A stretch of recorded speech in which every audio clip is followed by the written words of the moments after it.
오늘도 좋은 날입니다.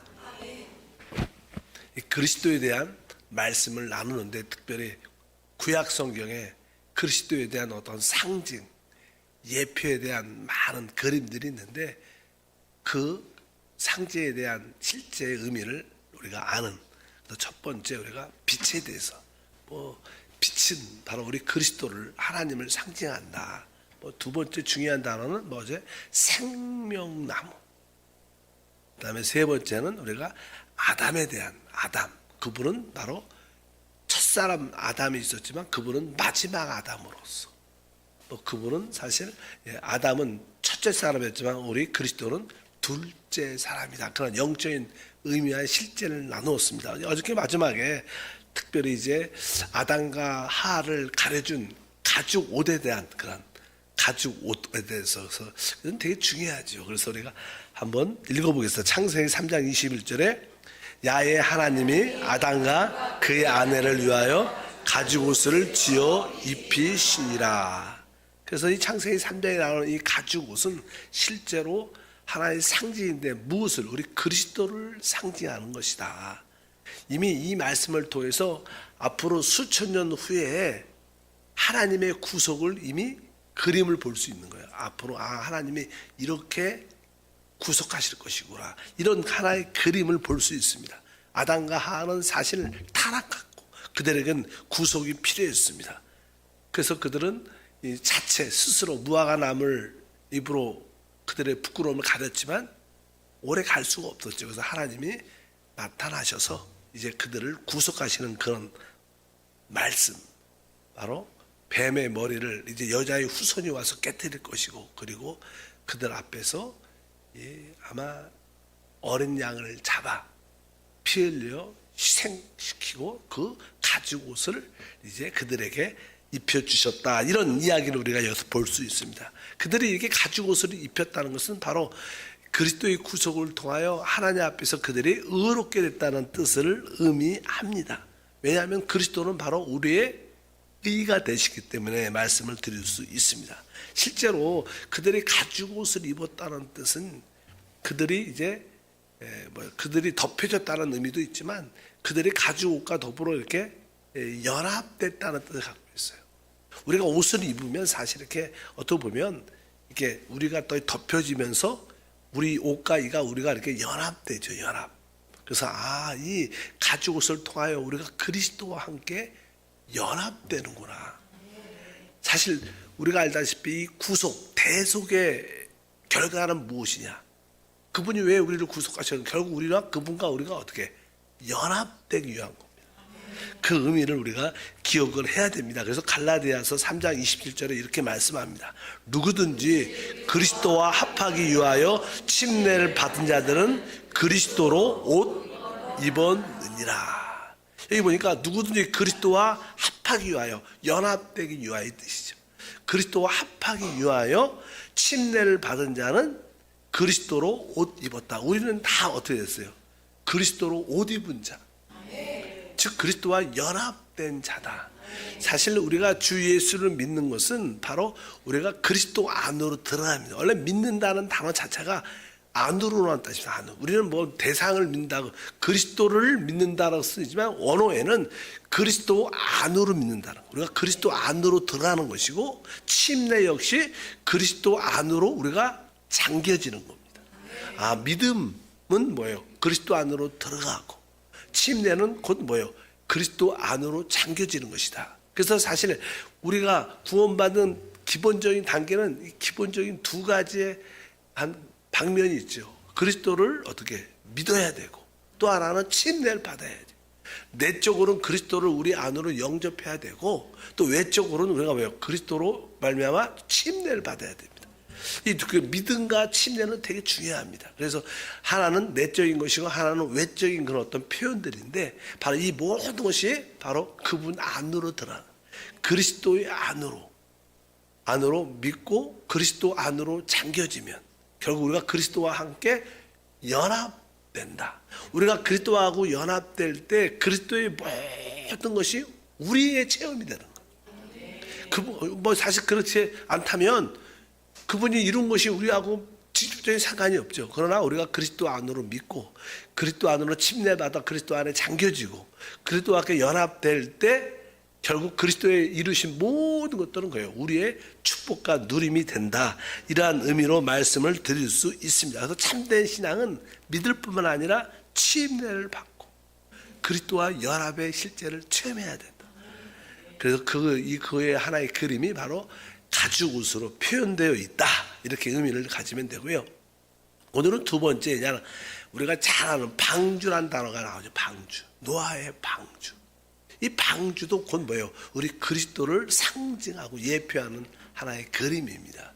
우리 방주에 대한 이야기가 그냥 베드로전서 3장 20절에 보면 그들은 전에 노아의 날 방주를 준비하는 동안 하나님이 오래 참고 기다리실 때 복종하지 아니하는 자들이라 방주에서 물로 말미암아 구원을 얻은 자가 몇 명뿐이니 겨우 8명이라 이렇게 말씀을 합니다. 여기에 이제 노아의 날 홍수 때 방주에 대한 이야기. 방주가 무엇이냐?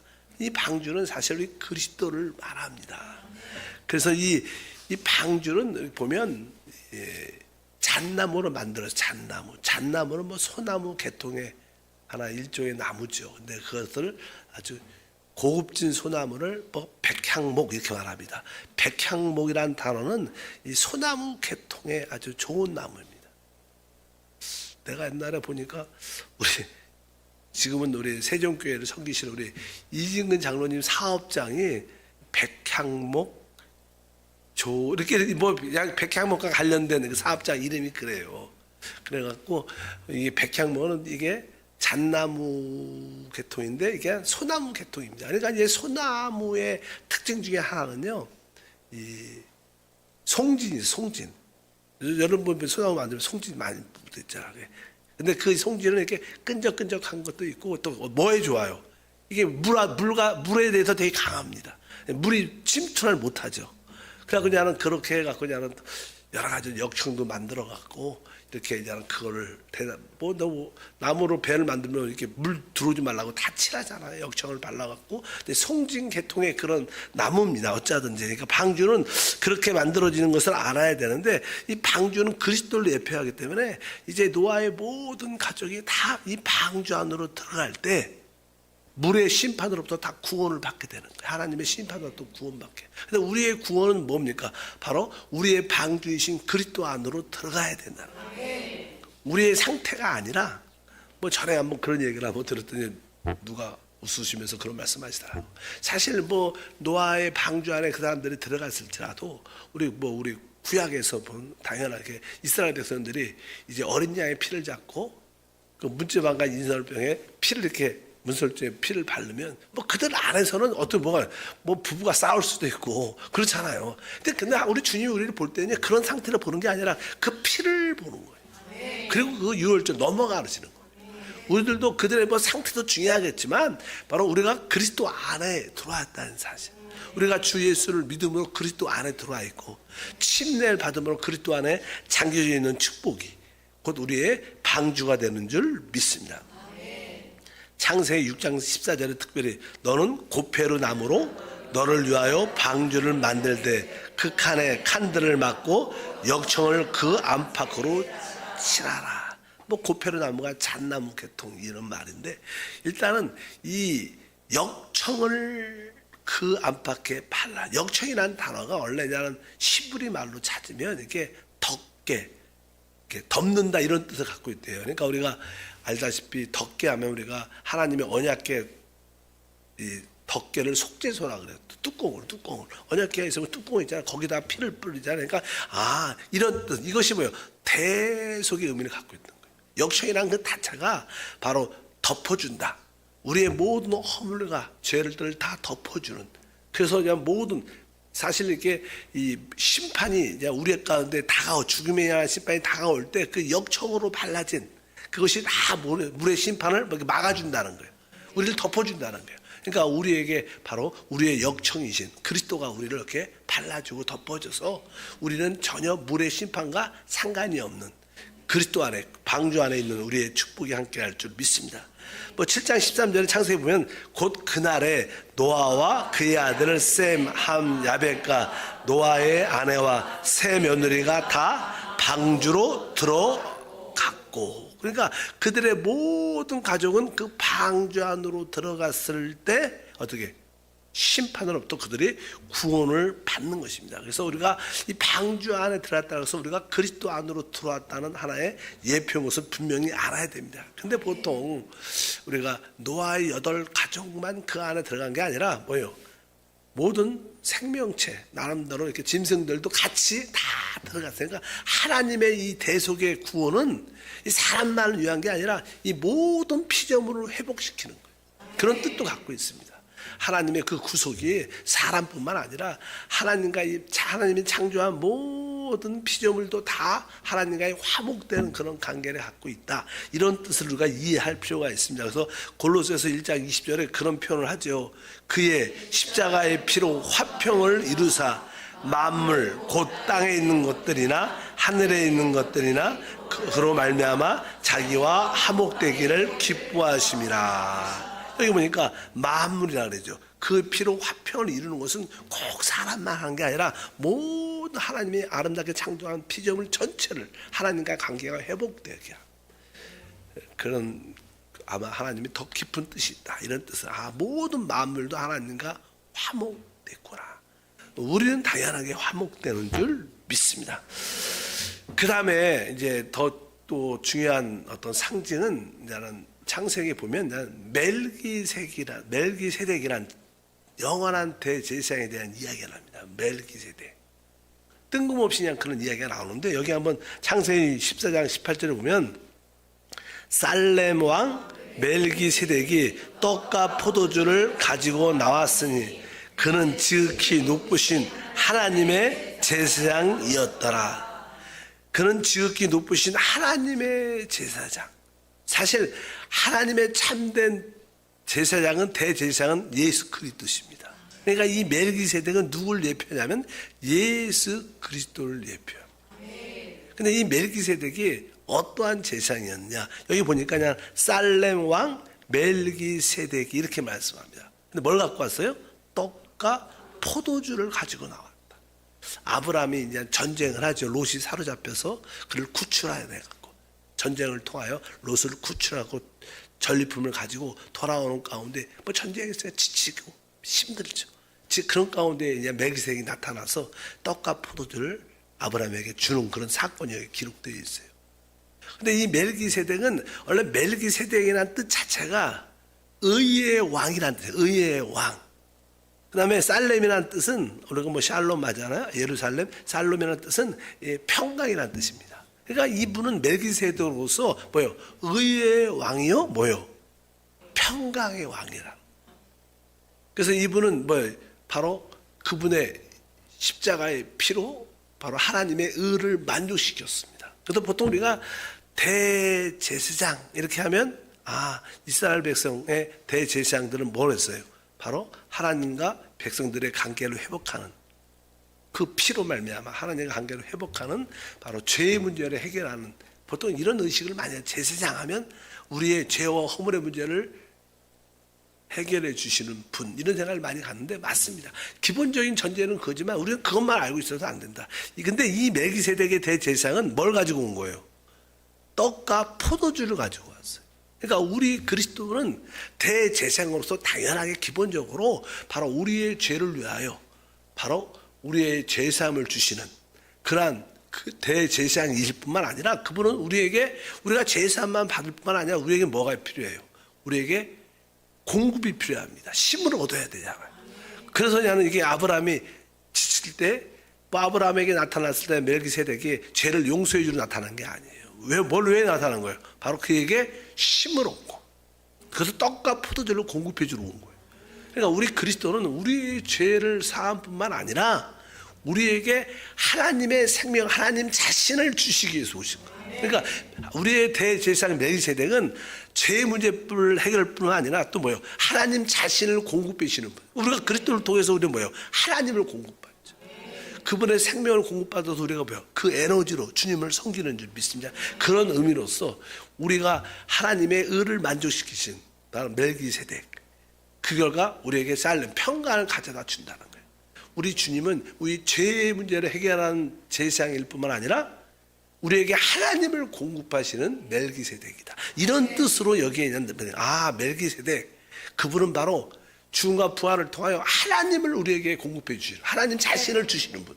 뭐 떡과 포도주 우리 그리스도를 상징하잖아요. 떡과 포도 당연하죠. 그러니까 바로 하나님이신 그리스도를 공급해 주시는 대제사장이구나. 그래서 우리는 죄사함을 받음을 넘어서 이제 계속 하나님을 공급받아요. 하나님을 체험하고 누리는 것이 우리 신앙생활의 핵심인 줄 믿습니다. 그래서 우리 예수 그리스도는 아론의 서열, 아론의 반차에 의해서 나타난 게 아니라, 아론은 그 다음에 이제 출애굽기에 나오지만 여기 창세기 이야기, 창세기 이야기. 그러니까 우리 멜기세덱은 뭐예요? 하나님 멜기세덱의 서열 반차에 따라서 그리스도가 대제사장으로 됐다, 이런 뜻을 설명합니다. 여기에 있는 시편에 그런 이야기가 나와요. 110편 3절에 4절에 주의 권능의 날에 주의 백성들이 거룩한 옷을 입고 즐거이 헌신하니 새벽 이슬 같은 주의 청년들이 주께 나와 도는다. 야훼는 맹세하고 변하지 아니하시리라. 이르시길 너는 멜기세덱의 서열을 따라 영원한 제사장이라 하셨도다. 그러니까 우리 그리스도는 뭐요? 뭘 따라서? 멜기세덱의 서열을 따라 제사장이라. 멜기세덱의 서열. 보통 우리가 이 첫 번째 이게 출애굽기에 보면 대제사장은 아론이었어, 아론. 그래서 아론의 반차, 아론의 서열을 따라 제사장들이 쭉 되는데, 우리 그리스도는 아론의 반차, 서열에 따라 된 분이 아니라 뭐요? 영원하신 멜기세덱의 서열을 따라 되신 그리스도 대제사장이다, 이렇게 말씀하는 거예요. 그래서 우리가 이 멜기세덱을 이해하면 멜기세덱은 어떠한 분이신가? 아까 아론의 반차에 그 아론의 서열의 그 제사장은 우리의 죄 문제를 해결할 뿐이지만, 이 멜기세덱의 반차는 하나님을 공급해 주시는 분.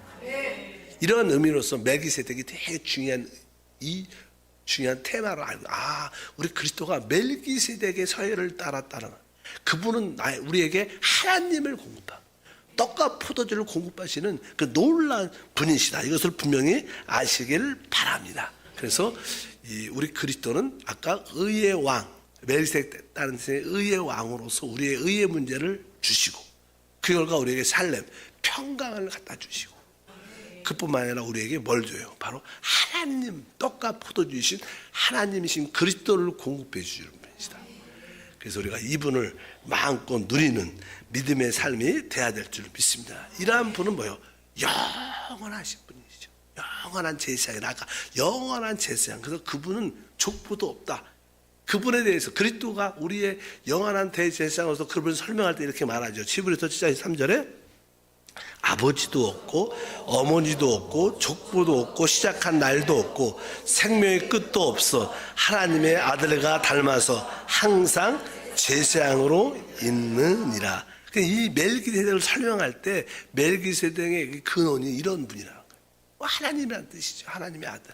이렇게 말씀합니다. 아버지도 없고 족보도 없고 이렇게 얘기하는데, 실제로 우리 그리스도는 두 인격이 있다 그랬어요. 아주 놀라운 인격. 그분은 뭐예요? 첫 번째 하나님의 아들이고, 또 한편적으로 사람으로 오셨으니까 뭐예요?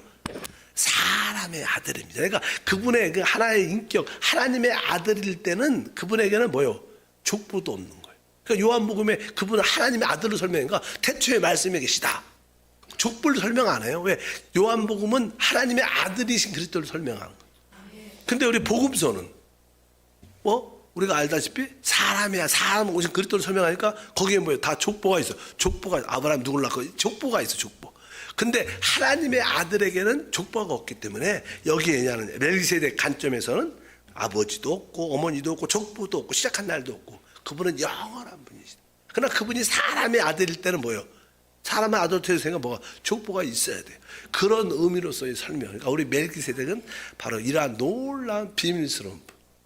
바로 우리에게 죄와 평강, 죄의 문제를 해결하시고 평강을 주실 뿐만 아니라 하나님을 공급해 주는 분이시고, 우리에게 오늘도 뭐예요? 떡과 포도주를 공급해 주시는.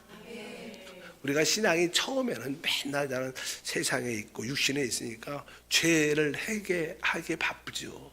그래서 맨날 예수 믿으러 시다 이런 기도를 많이 하지만 신앙이 점점 깊어지면 이제 이것을 넘어서 항상 하나님으로 채워져요. 그러니까 하나님의 뜻과 목적을 이루는 그런 믿음의 생활이 될 줄 믿습니다. 그러려면 우리가 뭐예요? 그리스도를 바로 멜기세덱이신 그리스도를 체험하면 나에게 오늘도 바로 하나님 자신인 그리스도를 공급해주는 나의 대제사장이신 멜기세덱 그리스도를 오늘도 받아들이고 체험하고 누리는 믿음의 삶이 돼야 될 줄 믿습니다. 그래서 우리 구약의 가죽옷, 방주, 우리가 이런 단어 너무 많이 듣죠. 그 다음에 멜기세덱의 의미도 아주 깊습니다. 그럴 때 우리는 우리 그리스도가 이러한 분, 진짜 놀라운 분이구나, 이렇게 다 계시됐기 때문에 우리가 그분을 더 알수록 그분에 대한 어떤 사랑과 믿음이 더 깊어질 줄 믿습니다. 하나님 감사합니다. 우리는 그리스도를 아는 만큼 믿음 안에서 자유하고 또 주님을 마음껏 누릴 수 있습니다. 우리에게 영적인 눈을 열어주셔서 바로 그 가죽옷의 의미와 방주의 의미야, 멜기세덱의 그 영원한 제사장의 의미를 그리스도로 체험하고 누릴 수 있도록 은혜를 더하시고 오늘도 그분 안으로 믿고 그분 안으로 잠겨지고 그분과 연합의 식재를 체험케 도와주셔서 한영된 삶이 되게 하옵소서. 주 예수 이름으로 기도합나이다. 아멘. 하늘에 계신 우리 아버지여, 이름이 거룩히 여김을 받으시오며 나라가 임하시오며 뜻이 하늘에서 이루어진 것 같이 땅에서도 이루어지리라. 오늘 우리에게 일용할 양식을 주시옵고 우리가 우리에게 죄 지은 자를 사하여 준 것 같이 우리의 죄를 사하여 주시옵고 우리를 시험에 들게 하지 마시옵고 다만 악에서 구하시옵소서. 나라와 권세와 영광이 아버지께 영원히 싸움나이다. 아멘. 우리 사람은 이게 육신이 있고 사람은 이렇게 영이 있죠. 육신의 이게 어떤 겉으로 나타나는 이렇게 모습은, 육신은 항상 빠릅니다. 빨라, 급해. 그러니까 그 영으로 돌이켜서 뭐를 하면 좀 이렇게 여유가 있죠. 시간적인 텀이 있어요. 우리가 이 주기도문 할 때도 옛날에 우리는 무슨 시합을 하는데 그렇게 빨리 해. 하늘에 계신 우리 아버지 막 이렇게 빨리 바빠서 그런지. 신앙 고백도 사도신경도 그래요. 너무 빨리 하면 여러분들 그 신앙 고백을 할 때나 주기도문을 할 때는요, 그냥 주문을 외우는 게 아니에요. 그 단어 하나를 영 안에서 이렇게 그리면서 따박 해야지, 그냥 무슨 주문처럼 쫙 그렇게 하면 안 돼. 그건 의미가 없다는 거예요. 항상 여유를 갖고 그 주기도문도 사도신경도 왜 기도하는 시간인데 안 그래요? 그러니까 여러분 이러한 고백도 영 안에서 해야 돼요. 단어 하나를 힘주고 그 단어 하나의 의미를 갖고, 아니면 이렇게 글씨를 이렇게 마음으로 쓰면서 글씨 이렇게 쭉 보이지 않아요? 보이나? 보이는 것처럼 그냥 이 영 안에서 사도신경의 배우가 하나 이렇게 모든 것을 그렇게, 기도도 그렇게 해야 돼요. 기도도 영 안에서 하는 훈련이 꼭 되시길 축복합니다.